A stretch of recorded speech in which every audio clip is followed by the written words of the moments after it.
மேலூர் விவசாய கருவிகள் செய்கிறோம். அதில் களை வெட்டியும் செய்கிறோம். இது 3 இன்ச்சு களை வெட்டியும் 350 ரூபா, இது 2 இன்ச்சு களை வெட்டியும் 350 ரூபா, இது 6 இன்ச்சு களை வெட்டியும் 350 ரூபா. எது வேணாலும் 350 ரூபா தான். சின்ன சின்ன தேவைக்கு பயன்படுத்திக்கலாம். இது வந்து வேர்க்கலைக்கு களை வெட்டுறதுக்காக சென்னை கல்பாக்கம் ஈசிஆர் ரோடு வந்து 2 கிலோமீட்டர் வசுவ சமுத்திர கிராமம் அங்கே வந்திருக்கிறோம். வீடியோ எடுக்கிறோம். சொந்த நிலத்தில் வீடியோ எடுத்துருக்கோம். இது வந்து சரியான பக்குவத்தில் விதை போட்டிருக்காங்க. அதனால் களை இல்லை.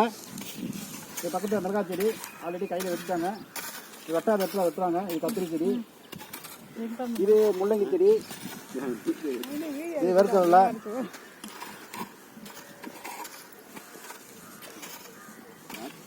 அதாவது விதை போட்டு முளைச்சதுலேருந்து ஒன்றும் தண்ணி பாய வைக்கல. இப்போ இந்த மாதிரி நம்ம விவசாயம் பார்த்தோமா என்ன ஆகுனா களை வெட்ட செலவு மிச்சம், வேறு ஒன்றும் இல்லை.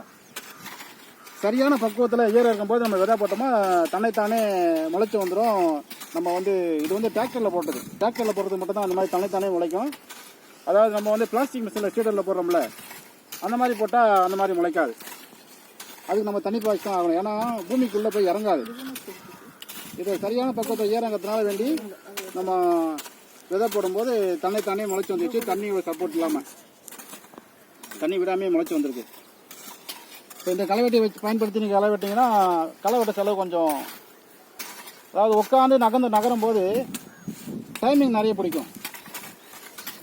இதை நின்றுக்கிட்டே கலக்கும் போது என்ன ஆகுன்னா நமக்கு வந்து பரப்பளவு கூட வரும். அதாவது கிட்டத்தட்ட சொல்லப்போனால் 10 மடங்கு மேலே பரப்பளவு கூடுதலாக வேலை ஆகும். ஏன்னா உட்காந்து நகரத்துக்கு நம்ம டைமிங் நிறைய பிடிக்கும்ல. இது உட்காராம நின்றுக்கிட்டே வெட்டும் போது கொஞ்சம் நமக்கு பாரம் கம்மியாக தெரியும். வேறு ஒன்றும் இல்லை, சுலபமாக வெட்டலாம்.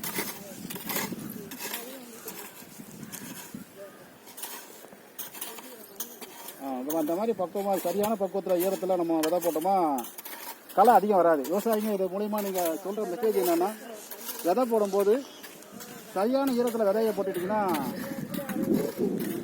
இந்த களைங்கிறது வராது. விதையை விதைச்சிட்டு தண்ணி பாய வைக்கக்கூடாது. அப்படி பாய வச்சா செலவு நடப்பு கூட வரும். களை முளைச்சி வரதுக்கு முன்னாடி இது நம்ம வெள்ளாமை விளைஞ்சி வரதுக்கு முன்னாடி முளைச்சி வரதுக்கு முன்னாடி இது முளைச்சி வந்துடும். களை வந்து முளைச்சி வந்துடும்.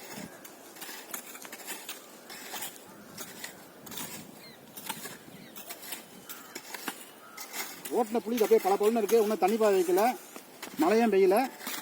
விதை வச்சனாலேருந்து அப்படியே முளைச்சி வந்திருக்கு.